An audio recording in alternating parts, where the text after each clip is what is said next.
اوساط مفصل کا کیا حکم ہے؟ چنانچہ نماز میں اوساط مفصل درمیانی درجے کی صورتوں کو کہا جاتا ہے، اوسط درمیانی درجہ، اور یہ صورت سورہ بروج سے، یعنی 30ویں پارے کے اندر جو سورہ بروج ہے، اذا السماء والسماء ذات البروج، یہاں سے لے کر لم یکن تک ہے، یعنی سورہ بینہ تک ہے، لم یکن الذین کفروا من اہل الکتاب، یہاں تک اس صورت کو سورہ اوساط مفصل سورہ کے اندر شمار کیا جاتا ہے۔ اور ان صورتوں کو عصر اور عشاء میں پڑھنا مستحب۔ فقہا نے لکھا ہے کہ سورہ بروج سے سورہ لم یکن تک کی جو صورتیں ہیں، یہ صورتیں اور اسی کے مانند صورتوں کا پڑھنا یہ اصل مقصود ہے، یہ نہیں کہ یہی پڑھا جائے اور اس کے علاوہ جتنے قرآن ہے اس کو چھوڑ دیا جائے، نہیں، بلکہ یہ ایک درمیانی ترتیب بتلائی گئی ہے کہ اس مقدار میں اس نماز میں پڑھی جائے تاکہ لوگوں کو زیادہ الجھنیں نہ ہو۔ چنانچہ سورہ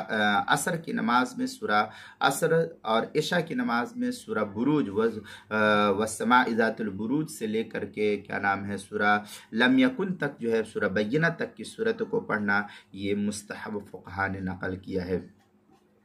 لیکن اس کے اندر شرط یہ ہے کہ سفر اور ضرورت کی حالت نہ ہو۔ عام حالات کا یہ حکم ہے اس طریقے سے، سفر اور ضرورت اور وقت میں تنگی کی حالت میں جو بھی صورت پڑھنا چاہے وہ پڑھ سکتا ہے، اس میں کوئی حرج کی بات نہیں، اس میں اس کو اجازت ہے۔ چنانچہ اس سلسلے میں جو ہے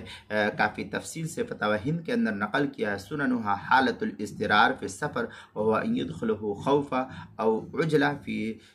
سیرہ ان یقرأ بفاتحة الکتاب و ای سورة شاء۔ یہ فتاوی ہندیہ کی عبارت ہے، جلد نمبر 1 صفحہ نمبر 77، الباب الرابع فی صفت الصلاة، الفصل الرابع فی القراءة، جو مکتبہ رشیدیہ کوئٹہ بلوچستان کا چھپا ہوا نسخہ، اس کے اندر فتاوی شامی جلد نمبر 1 صفحہ نمبر 539 اور 540، کتاب الصلاة آداب الصلاح کے تحت جو نقل کیا، جو HM سعید کراچی پاکستان کا چھپا ہوا نسخہ، اس کے اندر حلبی کبیری صفحہ 311 312، باب صفت الصلاح جو سہیل اکیڈمی لاہور پاکستان کا چھپا ہوا نسخہ ہے، اس کے اندر اس پوری تفصیل کو نقل کیا گیا ہے۔